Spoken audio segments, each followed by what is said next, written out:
Hola Lucas, ¿cómo estás? ¿Qué tal, Augusto? ¿Cómo estás? Gracias por la nueva invitación al conversatorio. ¿Cómo estás vos? Bien también, y gracias a vos por aceptar nuestra invitación nuevamente acá en Medicina por la Vida para tratar el mismo tema que habíamos tratado la última vez, que era la cultura de la Ujú. muerte, pero con su otra cabeza, que es la eutanasia. Porque si bien Sí, en el aborto hablamos de eliminar a un ser humano en gestación, acá también hablamos de eliminar a un ser humano con otros peros, con otras excusas, pero desde un ángulo más complicado de abordar. Y por eso, a modo de introito, quería hacer una pequeña síntesis de las perspectivas que tenemos sobre este tema y los problemas que estamos encontrando incluso dentro del sector provida. A modo personal puedo decir que en la cuestión del aborto, si uno se dedica a estudiar la parte tanto, en nuestro caso, biológica, embriológica, pero también la parte histórica del control demográfico, los aspectos geopolíticos, uno consigue una base muy sólida con la cual puede hacerle frente a casi cualquier abortista que hace aguas en todos estos puntos. Sin embargo, cuando pasamos a la parte de la eutanasia, quedamos prácticamente desnudos, porque nos encontramos en un ambiente casi absolutamente emocional desde el punto de vista de la manipulación de la estrategia de estas personas, ya que se nos pone en una falsa dicotomía de si uno no está a favor de la eutanasia, está a favor de que la persona siga sufriendo, se prolongue su sufrimiento, como si no existiera la respuesta humanitaria de los cuidados paliativos, por ejemplo. Y encontramos dentro del sector pro vida personas que se dicen en contra del aborto, que defienden la vida de la concepción, pero que apoyan la eutanasia, porque este es un caso diferente. Así que con ese panorama quería saber qué pensás de la eutanasia y cómo ves el panorama en nuestro país con la presentación de este nuevo proyecto de ley de la ley Alfonso, que muy casualmente no presenta la palabra eutanasia en ningún renglón de su articulado, pero que viene con una intención clara y eso vamos a desarrollar ahora. sí, mira, yo hace poco en mi canal hice como una reflexión, planteé esto justo como preocupación, y justamente lo que a mi humilde criterio pasa es que no se ve el conjunto. Uno tiene que ver la película y los sucesos en el orden en que se van presentando. Si se habla de eutanasia de manera aislada, eh, pareciera ser como que uno, incluso yo tengo formación cristiana, podría no tenerla, uno no, uno no, uno practica y debe practicar el desapego por la vida terrena, uno no es que tiene no ejerce una idolatría de la vida biológica. Uno incluso está Ujú. llamado incluso a trascender más allá de lo corpóreo, del mero biologicismo. No sería consecuente conmigo mismo si uno se abrazara a esta vida terrena en demasía. Primer punto a aclarar, no es que uno hace un fetichismo cosificando lo biológico y lo pone como un aspecto fundamental y tratar de prolongar la vida por prolongarla, que tiene que ver más con la distanasia, más que con la eutanasia, Sí. uno se plantara, digamos, en ese aspecto como único y fundamental. Yo no estoy diciendo eso, sino que en el conjunto, primera cuestión que advertí es que nunca antes en la historia, y por lo tanto nunca antes en nuestro país, asistimos a una dictadura sanitaria tan grande y a un estado policíaco médico tan grande como el que estamos viviendo ahora con el tema de la pandemia. No estoy diciendo con esto que los Absolutamente. médicos sean malos, todo lo contrario. ¿Qué sería de nosotros sin los profesionales de la salud? Estoy Sí. diciendo que hay un fuerte contraste porque vivimos una cultura de la muerte en un momento único de la historia donde se ha exaltado la figura del médico. Y veo como una paradoja ahí, ¿me entendés lo que te digo? Hay un contraste entre Sí, la sí. voz autorizada del médico, que hoy se jerarquiza ante una situación sanitaria que se dice se amerita, sea el médico la voz definitiva, la voz autorizada, la matrícula del médico, la que nos dice qué hacer, se utiliza el discurso médico para normativizar la vida social, es decir, para establecer las Ujú. normas de conducta, el aislamiento, los encuentros sociales. Y al mismo tiempo, por contraste, hay una cultura de la muerte, y no me refiero solamente a la contabilización de los muertos que hacen los medios de comunicación. Vos viste que los medios de comunicación se han convertido en un obituario. En una época se acostumbraba en el Absolutamente. diario encontrar la parte del obituario donde los familiares despedían a sus seres queridos y publicaban, hacían una mención de la persona que ya nos abandonaba y se iba a la otra vida. Bueno, los diarios lo único que hacen, los medios lo único que hacen es contabilizar muertos. Ahora, la cultura de la muerte, lo que yo he llamado necrosis cultural, ¿sí?, Ujú. no está solamente dado porque hay una sobreabundancia, una sobreexcitación del epifenómeno exhibitivo del muerto. Se exhibe al muerto, se muestra la muerte de manera exacerbada, exagerada, de manera hiperbólica. Todo tiene que ser, que tenga que ver con la muerte, tiene que ser mostrado, tiene que ser tapa, tiene que ser... Tampoco digo que se oculten, digo, pero hoy asistimos a eso. Un contraste entre un estado policíaco médico y una cultura de la muerte. Digo, qué paradójico, digamos, porque el médico es el que defiende la vida, el que nos alienta a la vida, el que busca y facilita y mantiene a la vida como prioridad. Pero haciendo caso omiso a esta disquisición inicial, lo que a mí me llamó la atención es que durante el mes de febrero del año 2019, estamos hablando entre el 26 de febrero y el 7 de mayo de 2019, la Universidad de San Andrés, que es una universidad prestigiosa, o por lo menos no podemos dudar de que algún rigor metodológico tiene a la hora de hacer encuestas o plebiscitar, Ujú. plebiscitó haciendo una técnica de muestreo a través de un portal que se llama NetQuest, un muestreo de 1.006 personas en 23 provincias, incluidas Ciudad Autónoma de Buenos Aires, Ujú. de cuáles eran los temas prioritarios para la gente. Obviamente que entre inflación y desempleo, y la inflación salió en esta encuesta que hizo la Universidad de San Andrés con 54%, y después salió la cuestión de la inseguridad con 40%. Ahí ya tenés 54 más 40, el 94% de los encuestados consideraban estos los dos problemas fundamentales de la Argentina. Y esto es sintomático, bien digo, porque se venía de discutir la ley del aborto, que no salió aprobada en el 2018, donde los medios hicieron rimbombancia, de que era un problema de salud pública, de que tenía que ser priorizado en una agenda, etcétera, etcétera, etcétera, etcétera. Según el artículo 22 de la Constitución, el pueblo argentino no gobierna ni delibera, sino a través de sus representantes. Pero una vez que se delibera y se legisla, eso como mínimo tendría que ser cosa legislada. Ahora, cuando se legisla en contra de ciertos intereses obituarios, mortíferos, pareciera ser que las cosas a los 2 años se tienen que volver a presentar y volver a discutir. No alcanzó con que el Congreso se expida. Esto no tiene validez permanente. No, a los 2 años se le hacen 2 modificaciones a la misma ley y se vuelve a discutir, como si fuera una cosa caprichosa, recurrente, insistente. Hasta que no sale, se reforma y se vuelve a proponer. Primera cuestión que me llama la atención. Hay como una cosa, insisto, de constancia con los temas que no salen en la agenda pública, en ningún lugar, Augusto, en ninguno de los tópicos de estas encuestas que hizo San Andrés, digo porque fue una universidad que lo encuestó, no se suelen hacer barómetros de los problemas que los argentinos consideramos. En ningún lugar salió el aborto, ni mucho menos la eutanasia, muchísimo menos. Porque, bueno, de última, digo, Sí. con toda la opereta mediática, a lo mejor alguno dice que el aborto es un problema de salud pública, o es un problema prioritario para los argentinos.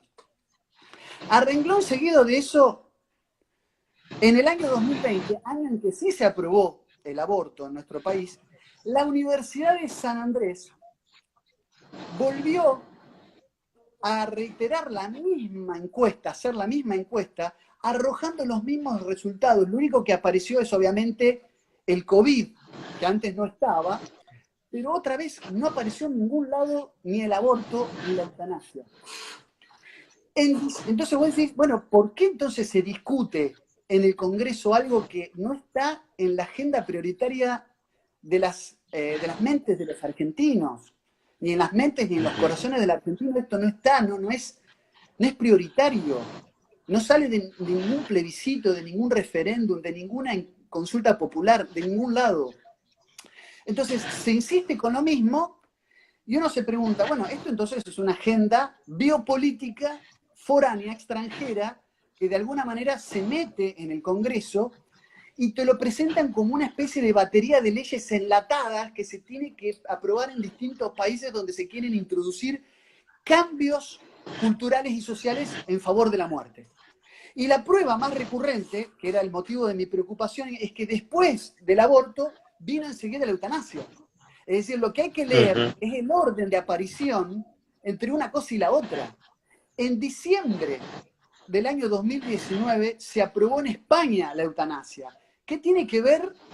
Obviamente que no creo que los españoles hayan manifestado que es prioritaria la eutanasia en España, pero efectivamente con 198 votos en el Congreso español, solamente el Partido Popular y Vox se opusieron, se aprueba la eutanasia. Ahora, eso se replica automáticamente acá, porque se aprobó en España. ¿Qué tenemos que ver? Si nosotros somos un país soberano, es decir, con autonomía, supuestamente, nos hemos independizado hace bastante de España, como para que, porque en España se aprobó la eutanasia, acá cuanto menos se tiene que discutir.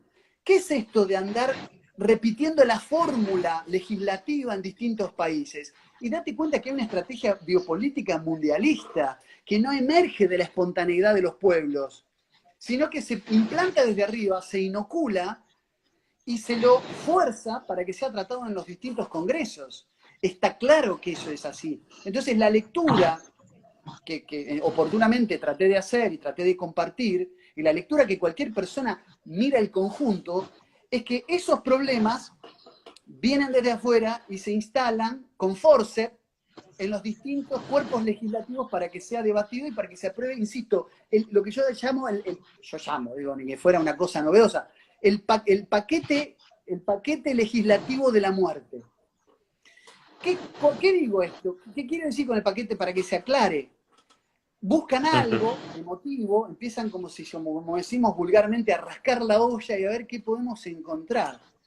Entonces, una legisladora, Gabriela Esteves, encontró que en febrero de 2019 falleció un muchacho cordobés, Alfonso Oliva, que mucho antes de ser conectado a un respirador artificial, dejó una carta a su médico y a sus parientes diciendo que él no quería seguir viviendo así, él padecía una horrible enfermedad, una esclerosis lateral amiotrófica, la verdad que desconozco, sé que es una enfermedad degenerativa, que le trae muchas dolencias, aparte el deterioro moral de verte cada vez más inhabilitado, cada vez con una parálisis progresiva, de ser horrible.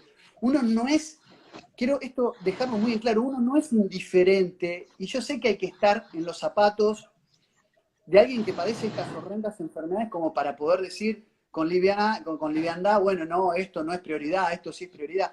Yo entiendo que debe ser horrible, pero toman un caso de alguien, porque esto se llama falacia de evidencia incompleta. Yo te puedo asegurar que hay muchos otros casos similares donde el paciente piensa lo contrario, que quiere seguir luchando, que quiere dar un mensaje esperanzador de defender la vida. O sea, no podemos tomar un caso aislado y decir esto es agenda de política pública. ¿Pero por qué? Se buscó una carta, se la publicó para ver si se remueve, digamos, emotivamente a la sociedad, y con eso se propuso un anteproyecto de ley conocida, como bien dijiste, Ley Alfonso, que en ningún momento y bajo ninguna circunstancia dice la palabra eutanasia. Es así, algo así como garantizar la prestación de la ayuda necesaria para que el paciente pueda morir dignamente.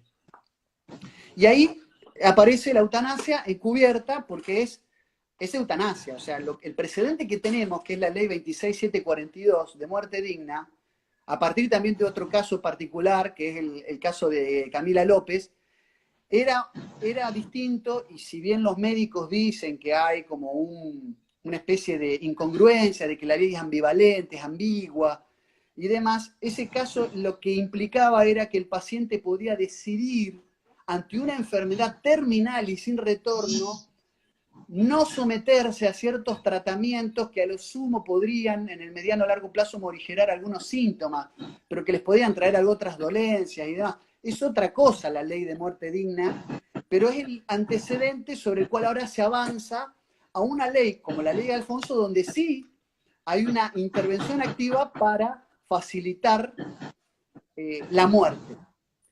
Quiero, y con esto te redondeo para no cansar y para no monopolizar el uso de la palabra. ¿Qué es lo que voy? Se le ha pedido al Estado muchas veces que, desburocratice los procedimientos administrativos, que haya facilidad para muchas cosas. Parece que hay una voluntad, sobre todo enquistada en el Congreso, de retirar, de reducir burocracia, toda burocracia que facilite la muerte, que desactive la vida. El acceso a la muerte tiene que ser fácil, tiene que ser una sola firma, tiene que ser sin entorpecimiento burocrático alguno. La sola voluntad de alguien de morirse tiene que ser garantizado porque es un derecho y un derecho individual inalienable.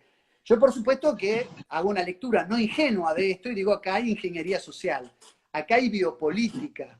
Después, si queremos, podemos discurrir acerca de qué es la biopolítica en términos Foucaultianos, pero digo, acá hay una mano negra, acá hay una ingeniería social que, sobre pretexto de despoblar, digamos, como mínimo, digo, tenemos que facilitar que toda sociedad, el acceso a la muerte sea rápido, sea poco burocrático, no sea costoso, y le tenemos que dejar todo servido para que se quiera morir por propia voluntad, bueno, lo desactivamos. Es decir, desactivar la vida. Eso yo le llamo necrosis cultural, necrosis social. Totalmente. Además, es muy interesante esto de recalcar también que esto es una agenda global, porque siempre, como habías mencionado, viene en el mismo orden.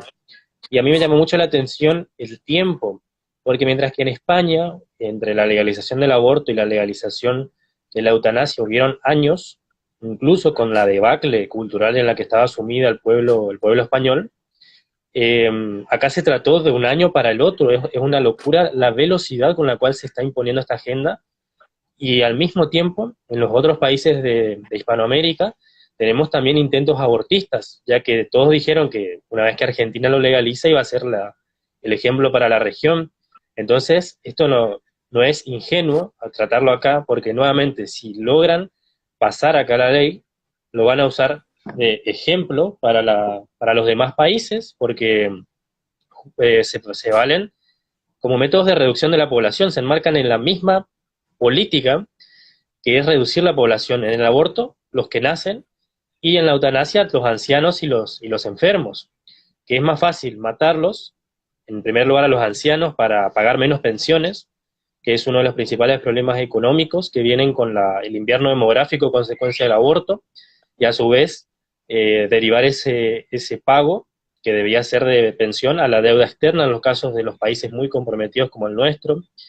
En el caso de los enfermos, igual que en el aborto decía que era más fácil invertir, esto creo que lo había dicho Robert McNamara, no, el presidente Lyndon Johnson, que era más barato invertir $5 en planificación familiar que $100 en asistencia social. Acá es lo mismo, pero es más fácil aplicarle un fármaco que mate al paciente que tenerlo días internado. Es más barato, sin importar que lo que esté en el medio sea una vida humana. Y además, es importante recalcar esto, que también nosotros no es que abogamos por la distanasia, que es la prolongación artificial de la vida con el sufrimiento, sino que también existe una respuesta superadora a todo esto, que es los cuidados paliativos, que si bien reducen, acompañan al paciente y reducen su sufrimiento a través de la administración de analgésicos potentes como son la morfina, pero que también de manera integral respecta a tratar con humanidad al paciente, cumplir sus últimas voluntades, cosas que él tenía pendientes por hacer, en la medida de lo posible cumplirlo. Entonces nos encontramos nuevamente argumentativamente frente a un falso dilema, Y no debemos perder de vista que si defendemos la vida, desde la concepción también es hasta la muerte natural, porque disfrácenlo con la excusa que sea, la eutanasia es matar a un ser humano, con la excusa de que no sufra, como en el aborto era, si va a nacer y no va a tener una vida digna, mejor que se muera. Acá es, si va a sufrir, mejor que se muera para que no sufra. En este caso, Lucas, te preguntaría, ¿no es cierto? Esto de la eutanasia. ¿Cómo podemos abordarlo? ¿Cómo podemos argumentar frente a una persona que no ve esta cuestión, no ve los componentes tanáticos, se puede decir, de esta práctica, y que incluso en el sector pro vida vemos esa inconsistencia de decir yo estoy en contra del aborto, pero defiendo la eutanasia porque en ese caso la persona decide, nadie lo obliga, que sabemos que tampoco es así. ¿Qué podríamos responder frente a esto? Bueno, varias cosas que me parece que dijiste que son interesantes. En primer lugar, me detengo en uno de los puntos que tocaste, que es en el cortísimo plazo, la idea es decir, cuál es el costo, hay un cálculo frívolo del costo del sostenimiento del paciente agonizante, moribundo, y la posibilidad de decir, bueno, desconectamos y a otra cosa, o sea, hacer de la vida, con el sobretexto, insisto, del tema de la muerte digna o de la calidad de vida, se transforma la vida humana en realidad en materia de descarte. Pero además vos dijiste algo que tiene que ver con un fenómeno que vienen diagnosticando hace tiempo. Se habla de sobrepoblación mundial y en realidad estamos viviendo y vamos hacia un invierno demográfico. Y como ese invierno demográfico también va no solamente en el envejecimiento poblacional, producto del desmembramiento de la familia tradicional, la falta de hijos, sobre todo en el occidente septentrional, en el occidente europeo, es decir, por una nueva recomposición de la familia, también producto de ingenierías sociales, podríamos decir, a lo que asistimos, a mi criterio, es que ellos pronostican que a eso, agregándole el aborto indiscriminado, va a generar que el sistema previsional va a colapsar, porque no va a haber jóvenes laboralmente activos, porque se busca que no los haya. Es decir, ahí ya mismo Klaus Schwab, que es el fundador del World Economic Forum, ya dice que el futuro será transhumanista y quieren reemplazar actividad humana por robótica, digamos, quieren que el futuro laboral sea la inteligencia artificial. Podemos ver si hay algo de cierto o no, podemos discutir si esto tiene más que ver con la realidad, con la ciencia ficción, pero la verdad es que se pronostica un futuro despoblado, con gente joven escasa, sin actividad y con la imposibilidad de sostener a los ancianos que ya han dejado su vida laboral. Entonces, para solventar ese desequilibrio, porque ellos apuntan a matar a los niños por nacer primero, para que no haya un desajuste, no haya simetrías, también hay que facilitar el acceso a la muerte de nuestros ancianos y de nuestros enfermos. Esa es la ecuación que de manera anticipada, preventiva, hacen. Entonces vos lo dijiste con mucha claridad. Es una estrategia también de mediano y largo plazo, es decir, cómo vamos a hacer a sostener tantas jubilaciones con una masa laboral tan escasa. Los aportantes activos van a ser cada vez menos en el mundo. Ya hay problemas en ese sentido y tenemos que dar respuesta a esa situación a través de también facilitarle a que Vos sabés que en una época se hablaba de tercera edad, hoy han agregado una cuarta edad. La expectativa de vida se aumentó, hay personas que viven entre 70, 80 y 90 años, la expectativa de vida ha incrementado, se habla de una cuarta edad, y esto se transforma en un problema. Es decir, la gente vive mucho. Acá en su momento Christine Lagarde, cuando era todavía presidente del FMI, dijo, tenemos un problema que los ancianos viven demasiado. Fíjate vos qué problema. Los ancianos viven demasiado. Hay que resolver este problema. ¿Y cómo? Y bueno, acá está claro. Justo nosotros, qué casualidad, país endeudado con el FMI, venimos con el aborto y con una agenda que también va contra la ancianidad, que también va con las personas que también tenemos que proteger. porque son de una salubridad más frágil, que son nuestros abuelos, nuestros ancianos, nuestros enfermos. Entonces yo lo que digo como respuesta, primero es hacerle ver este panorama de conjunto. Y después también la cuestión de lo delicado de hacer de esto una mera agenda biopolítica. La biopolítica es hacer de la vida algo administrable, es aplicar las categorías de la ciencia política sobre la toma de decisiones, es decir, bueno, hay que invertir acá, hay que administrar partidas presupuestarias para promover el aborto y un largo etcétera de decisiones de índole técnico-administrativo, tecnocrático-administrativo, propias, categorías propias de la administración pública, a decidir quién nace, quién no, quién muere, quién no. Eso es la biopolítica. Es transformar a la vida en algo susceptible de ser administrado, susceptible de ser decidido. Antaño, otrora, en otras épocas, valga la redundancia, la vida no era algo que se pueda administrar, es decir, bueno, vamos a invertir en que haya más vida. A lo sumo se podía promover, de hecho, el Estado regula las uniones civiles, porque entre otras cosas, de la unión de un hombre y una mujer, también derivara la prole. Es decir, el Estado se inmiscuía en regular las asociaciones civiles, así la sociedad conyugal para el Estado tenía alguna importancia, y no así el Estado regulaba las relaciones de amistad, por ejemplo, porque entendía que de la unión de un hombre y una mujer también derivaba la prole, el futuro de la sociedad, la familia como unidad básica sobre la que se sustenta toda la vida civil, incluso el aparato del Estado. Entonces, desmembrado eso, la biopolítica es ahora, bueno, quién vive, quién muere, facilitar o entorpecer el acceso a la muerte es algo decidible, discutible, en el ámbito de una asamblea, de un cuerpo legislativo.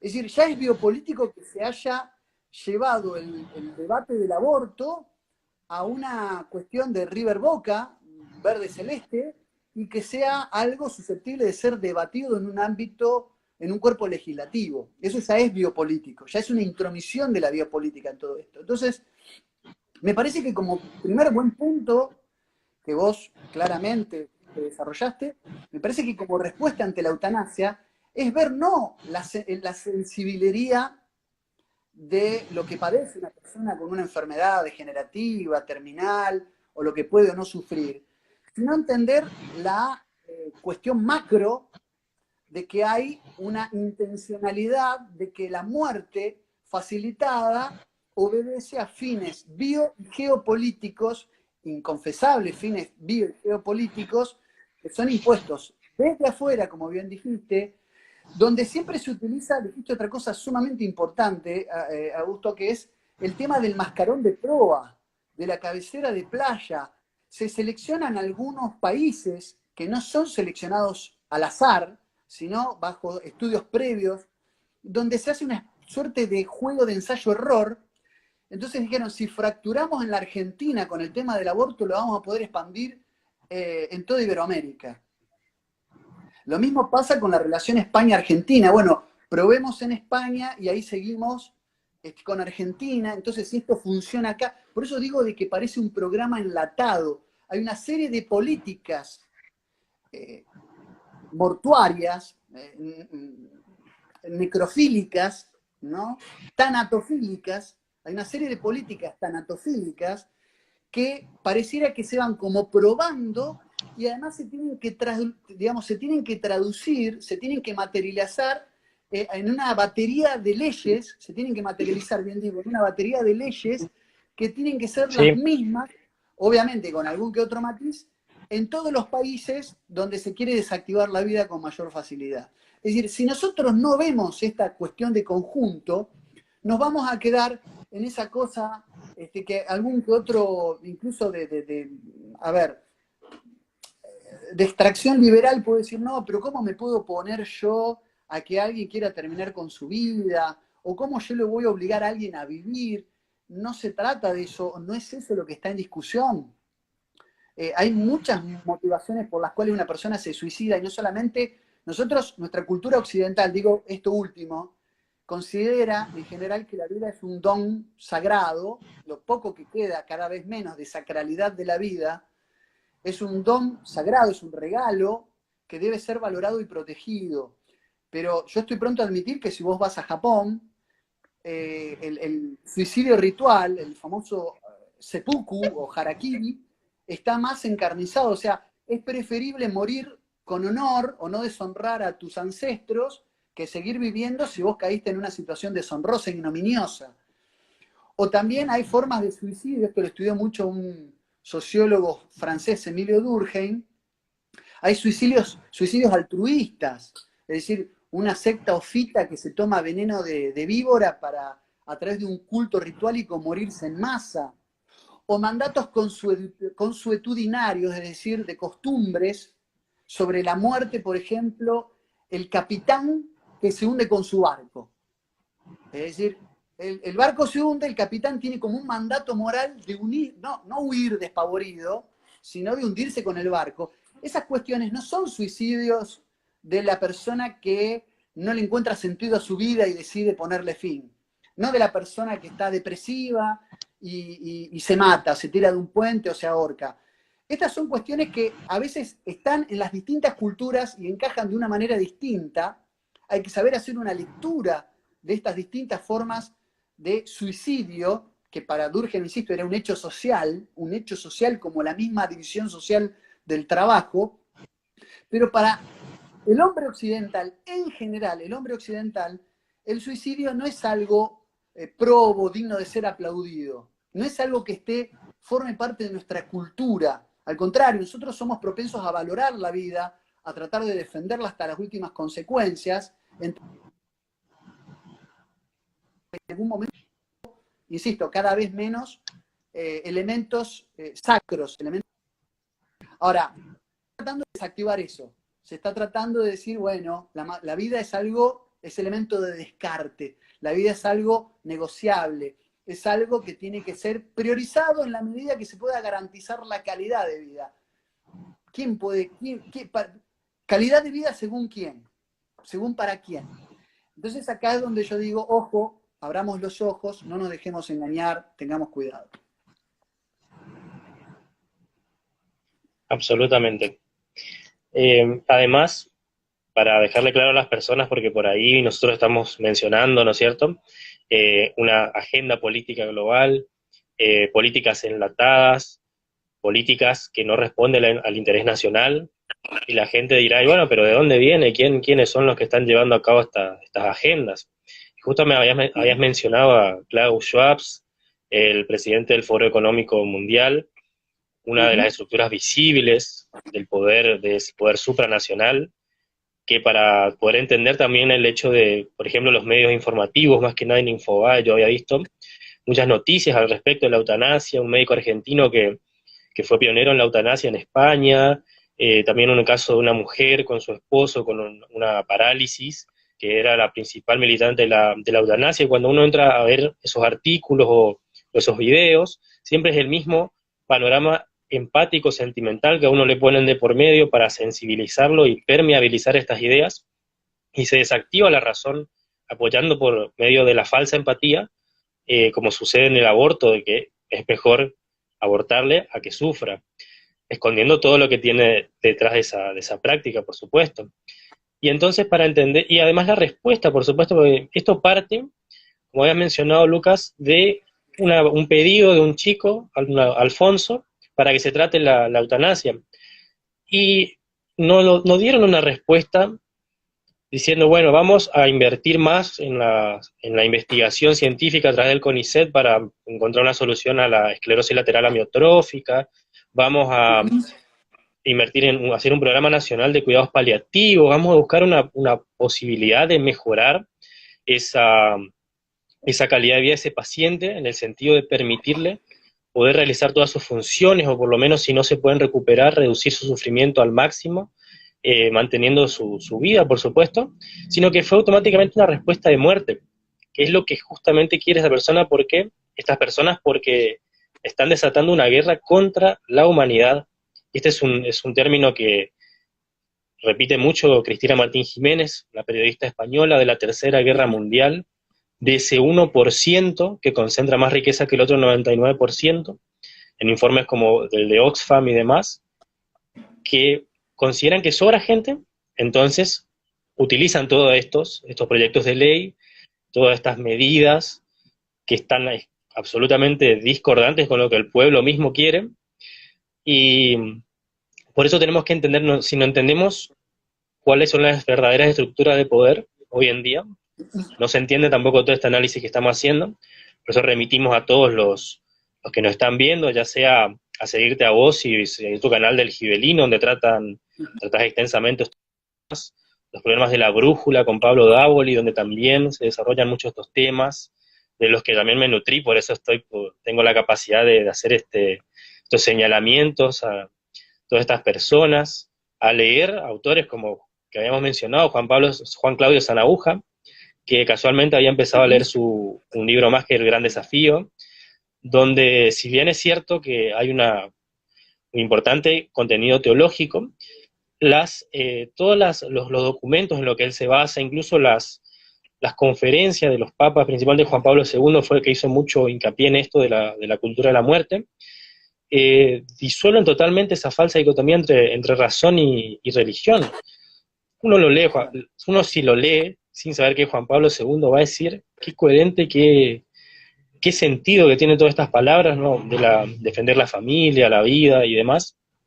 Y por eso también, bueno, para ir a otro tema y no divagar tanto porque el tiempo es tirano, es muy difícil defender al ser humano desde la secularización, ya que la bioética, que es la rama que nosotros tocamos en la medicina de la filosofía que trata de resolver todos estos dilemas, cuándo desconectarle a una persona a un respirador, cuándo declararla muerta, cómo decidir cómo tomar una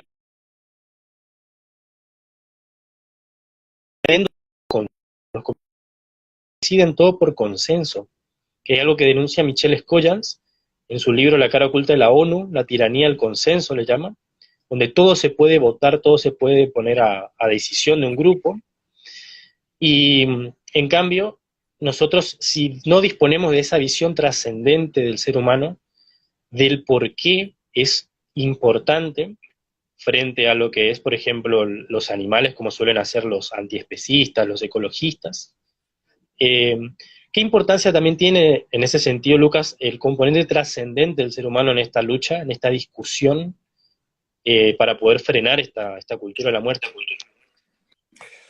Bueno, muy interesante lo que decís. Bueno, primera aclaración, efectivamente, el foro de Davos es la cara visible de algo que Cristina Martín Jiménez ha estudiado en profundidad en anteriores libros, que es el Club Bilderberg, que desde el año 1954 es una reunión mundial absolutamente Sí. fuera de toda legalidad, fuera de toda, o sea, no hay ningún tipo de ley, digamos, desde el derecho internacional público, que puedan un grupo de magnates hacer lobby, digamos, a puerta cerrada, presidido por Henry Kissinger, ¿no? Y baja en línea que se canaliza a través del foro de Davos, que es la reunión como una cumbre donde invitan a presidentes, pero que es la cara visible, la cara bonita, desde donde se toman decisiones para el porvenir económico del mundo en este foro, por eso se llama Foro Económico Mundial, el foro de Davos. Primero eso, o sea, Martín Jiménez estudia primero el Club Bilderberg como, digamos, apéndice del Club Bilderberg tenemos a Davos, y desde ahí Davos está en todo. Está en el evento 201 de la pandemia, está detrás de todo este tipo de definiciones en contra de la vida. Alguien ahí en los comentarios menciona a George Soros, obviamente la Open Society, la Planned Parenthood Federation, forman esta organicidad, esta mácula más o menos visible según grados, son think tanks, según distintos grados, que tienen por finalidad la reducción poblacional. Pero esto ya ni siquiera es una cosa, es un secreto a voces. Lo dicen Robert McNamara, que vos mencionaste antes, junto a Lyndon Johnson, cuando asumen como presidente del Banco Mundial, lo primero que dice, habla de que la sobrepoblación es una amenaza para el mundo. Lo dice Henry Kissinger en el Memo 200 del año 74. Esto se repite de manera desembosada, y el informe de Oxfam muestra una realidad. Como fuente, puedo tener mis dudas sobre el informe de Oxfam, pero el informe de Oxfam lo que dice es que la concentración de la riqueza es tal y tanta que los líderes mundiales inevitablemente se tienen que ver ante esta situación, se tienen que ver en una decisión: o se reparte mejor la riqueza, o se distribuye de otra manera, o se reducen los comensales. Vos tenés una torta, invitaste a 3 personas a tu casa, vos sos una cuarta, bueno, se comen un cuarto de torta cada uno. Ahora, resulta que te caen 12 de pronto, o le toca una 12ª parte a cada uno, es un pedacito de torta muy chiquitita, o le decís a alguno de los comensales: che, vayan a comprar la gaseosa. Cuando se fueron a comprar la gaseosa, te comiste la torta con los 2 o 3 mejores amigos tuyos. Eso es lo que están haciendo. Se tiene que buscar la política del descarte de manera sigilosa, camuflada, maquillada, y se encuentran todos los ismos que conocemos mediante el ecologismo, es decir, hay que proteger a la ecología y mostrar que la humanidad es una amenaza, la sobrecarga de la actividad humana es un problema para la ecología. Aparece el problema de la mujer, el problema de género de la mujer, y te meten el aborto como uno de los principales temas de agenda. Aparece la cuestión del género, es decir, necesitamos que la familia tradicional, que es la propensa a la reproducción, pero esto no es una cuestión religiosa, Augusto, no es una cuestión de defender una moralina de Bragueta que viene de la curia romana. Es una cuestión de índole práctico.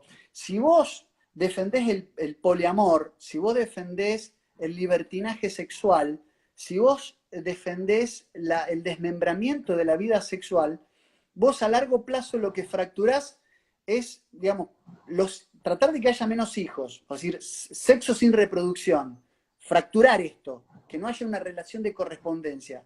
Pero a veces, si hay hijos, que esos hijos sean hijos NN, que no sepan quiénes son sus padres, que no tengan identidad, que no puedan rastrear es decir, que seamos todos una especie de hijos de Maradona, es decir, sin orígenes, sin raíces, desperdigados por el mundo, que no tengamos sentido de pertenencia, que no respondamos a ninguna patria, que seamos una especie de Nowhere Land de los Beatles, ¿viste? Que cantaban el Nowhere Man. Bueno, hombres que no vienen de ningún lugar ni van hacia ninguna parte, que no tienen un horizonte, que no tienen un destino. Es decir, hay una fractura de los elementos identitarios de las nuevas personas que vienen al mundo. Todo ese combo de cosas derivan de una situación que vos bien mencionaste, que es decir, sobra gente. ¿Bajo qué diagnóstico? ¿Hay algún diagnóstico certero que diga? Es decir, los bienes y servicios, contra todo diagnóstico malthusiano, los bienes y servicios que el mundo puede producir deberían, y esto está estudiado, después te puedo dar las fuentes precisas, los bienes y servicios que el mundo actualmente puede producir deberían alcanzar para abastecer a 3 veces más la población que existe en el mundo. ¿Qué somos? 7.000 millones de habitantes. Bueno, deberíamos poder abastecer a 21.000 millones. O sea, esa es la gran mentira. La gran mentira es que los recursos son escasos, de que no alcanza para todos, de que la producción es el malthusianismo puro y duro. Es el segundo ensayo sobre el principio de la población de Malthus, el que leyó Darwin cuando volvía de los viajes del Beagle, y por eso habló de la supervivencia del más apto en la biología, paradigma que todavía muchos médicos defienden.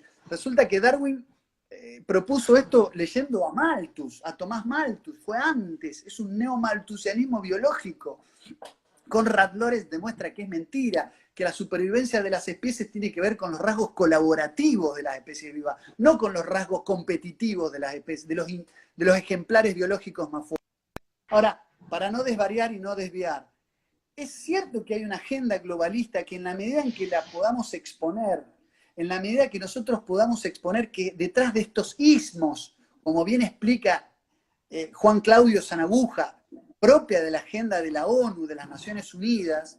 Entonces tenés el programa para la población, tenés consejos asesores para la promoción de la cultura de la ecología, de la no contaminación. Detrás de todo eso, detrás del desarrollo sustentable, detrás de los 17 puntos de la Agenda 2030, todos confluyen como si fueran un embudo ineludible, como si fueran una fortaleza inexpugnable, todos confluyen en algún momento en la misma solución. Somos demasiados. Y las leyes que se promueven en los distintos gobiernos, oh, qué casualidad, apuntan en esa dirección. Siempre de países altamente endeudados, con sus presupuestos intervenidos por, por veedores del FMI o de los acreedores de turno. Qué casualidad, las políticas tienen que estar orientadas como mínimo, prima facie, a facilitar la muerte. Esto que decíamos al principio de la entrevista, de la charla, como de base tenemos que decir que el acceso a la muerte, tenemos que hacer que el acceso a la muerte sea fácil y pronto, a sola firma, sin trámites burocráticos. ¿Te querés morir? Bueno, firma acá. ¿Querés abortar? Tu solo deseo, sin consulta, sin importar qué piensa el progenitor. La mujer tiene que poder el yo te creo hermana. La sola voluntad de la mujer que dice que esto fue producto de una relación no deseada, punto. Se terminó, no hay más discusión. Hay que matar a la vida inocente que está en el vientre. Ese es el problema. Por eso insisto, si nosotros no vemos esto de una manera holística, de una manera general, donde no por casualidad todo confluye en una aparente misma solución, que es despoblar, nunca vamos a ver, nos vamos a quedar en esa sensibilería barata de decir, uy, pobre Alfonso, uy, pobre esta mujer desdichada. Sobre la cuestión de la estrategia del aborto, ya hicimos una sobre lo que es Medea.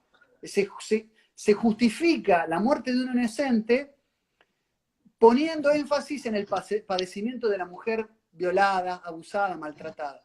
Cuando en realidad las estadísticas muestran que son muy pocos los casos de los abortos que derivan de embarazos no deseados producto de violaciones. Sin importar eso, la agenda abortista tiene que ser prioritaria, tiene que ser acentuada, tiene que ser promovida y tiene que ser defendida. Estamos ante un gran problema y para lo primero y lo fundamental es tomar conciencia. Una cosa más, esto es de sentido común, esto no es fanatismo religioso. La religión puede acompañar, el espíritu de trascendencia, ver que la vida humana es algo, insisto, que tiene dotes sagrados, pero no hay ningún fanatismo religioso detrás de esto. Fides quaerens intellectum, intellectus quaeres fidem. La fe busca la razón y la razón busca la fe. Son complementarias. No es que porque hay algún elemento religioso en el cual uno puede apoyarse, dejamos de ser personas pensantes y somos repetidores fanáticos de preceptos y de signos religiosos. Eso es mentira, es una falacia de asociación arbitraria, ¿no? Entonces, eso también que lo mencionaste con Juan Pablo II, hay que expresarlo con entereza y con pundonor. No por decir que la vida es sagrada, estamos diciendo que el objetivo que esta agenda maliciosa, perversa, inicua persigue, responde solamente a una posición que asumimos aquellos que tenemos alguna creencia religiosa o que creemos en un orden trascendente. Eso es mentira. Cualquier persona atea, agnóstica, con sentido común y con amor por el bien, la verdad y la belleza, por más remoto que sea, se puede dar cuenta de que atentar contra la vida es atentar contra la humanidad, y es eso precisamente lo que se está haciendo. Excelente, Lucas. Clarísimo. Y ya estamos cerca de la hora, así que vamos a terminar acá. Agradecerte muchísimo nuevamente tu tiempo para tratar este tema que está tan en boga, que estamos desde nuestro espacio y otros pocos espacios que también están tratando este tema, hacerle el mismo frente, incluso una lucha más agresiva todavía que lo que fue en el aborto, para poder dejar claro, tanto dentro del movimiento pro vida como a los que están ahora militando la eutanasia, que acá la vida no se negocia ni se debate, se defiende. desde la concepción hasta el último aliento. Y la vida debe ser defendida de esa manera, sin ningún tipo de concesión. Porque para estas personas sobramos todos, porque los únicos que deberían estar son ellos en ese 1%, porque incluso la gente que milita estas medidas no se da cuenta que se está metiendo en la bolsa de los que sobran. Porque, como decía esa frase de Chesterton que habías puesto en tu libro La conspiración de Medea, cuando vea a un sujeto hablando de que sobra gente, pregúntele si él está dentro de esa gente que sobra y cómo sabes que no lo está. Porque ahí Claro. van a caer en cuenta de que están caminando hacia el precipicio. Porque así, cuando aborten a sus hijos y después tengan hijos, esos hijos van a considerar que ellos sobran y los van a llevar a que los eutanasien, por decirlo de alguna manera, completándose el ciclo de la vida que quieren estos progresistas, con los pocos que se reproduzcan, digamos. Y por eso tenemos que tener muy claras las ideas siempre, analizar cuando están los medios de comunicación, de entrada hay que rechazarlo, y en última instancia, si después algo importante, bueno, lo agregaremos a las excepciones, pero si los medios hegemónicos, si las Naciones Unidas, si los gobiernos de todo el mundo que no responden a los estados, sino que responden a sus patrocinadores, tiene que hacernos ruido por lo menos desde ese lugar. ¿Qué clase de revolución se lleva a cabo repitiendo las palabras del sistema? Te dejo la reflexión final de la entrevista, Lucas, y con eso terminamos. Bueno, acá no se rinde nadie. Sí a la vida siempre. Como vos dijiste, de la concepción al último aliento. Y muy pertinente lo que traes de Chesterton, ¿no? Es decir, todos aquellos que dudan, ¿no? De que sobramos, preguntarle si está seguro que no forma parte de aquellos que están sobrando, y si te dice que no, ¿cómo está seguro de que no es materia de descarte? Acá la vida tiene que ser defendida y no debatida, y no nos rendimos y vamos a dar la batalla por esta idea siempre y en todo lugar. Y yo interpelo a los médicos, a los profesionales de la salud que están siendo funcionalizados, insisto, para esta dictadura de la salubridad, para experimentar de manera ingenieril y artera con la población, que no se conviertan en la policía, en el estado policíaco médico, porque en la medida en que toma relevancia el médico, como nunca antes en la historia, insisto con esta idea inicial, hubo tanta cultura de la muerte. A la vez que se ensalza la voz del médico, tenemos aborto, tenemos eutanasia, tenemos medios obituarios, promotores de la cultura de la muerte, se vota sobre quién vive y quién muere. Eso no lo queremos más. Nosotros no claudicamos a defender la vida, y el mensaje que te transmito vos y a la gente que nos está viendo es, insisto, plantarse bueno, y esperar contra toda esperanza, ¿no? Porque yo sé que la vida se abre camino y siempre triunfa, y nosotros tenemos que estar del lado de la vida. Absolutamente. Y le dejamos una pregunta de reflexión para que se la hagan también a todos sus conocidos que estén a favor de la eutanasia. Si la eutanasia está bien, ¿por qué desde la salud mental consideramos el suicidio un problema de salud pública y se llevan a cabo programas para prevenirla, para asistir a las personas que intentan quitarse la vida? Y no simplemente las decimos, bueno, sí, matate, se terminó. Le dejamos esa pregunta para que la resuelvan en sus casas. Y bueno, agradecerte nuevamente, Lucas, siempre muy enriquecedor cualquier intercambio con vos, y tenés las puertas abiertas a nuestro espacio para cualquier tema que la coyuntura nos llegue a tratar. Y bueno, te mando un saludo muy grande desde Corrientes, y los invitamos a todos a que te sigan en tu canal El Gibelino y que te sigan en tus redes sociales, además de, por supuesto, comprar tus libros y nutrirse de toda la literatura que has producido a lo largo de estos años. Al contrario, el agradecido soy yo. Gracias por brindarme tu espacio. Te felicito y te aliento a que sigas adelante con esta propuesta, con estas entrevistas, con esta lucha. Insisto, acá el que tiene que estar agradecido soy yo por el espacio, por el tiempo brindado. Y en una próxima tertulia, o incluso en mi canal. Así que cuando quieras volvemos a hacer otra charla de este calibre. Así que gracias a vos. Muchísimas gracias, Lucas, y hasta la próxima. Abrazo grande. Saludos.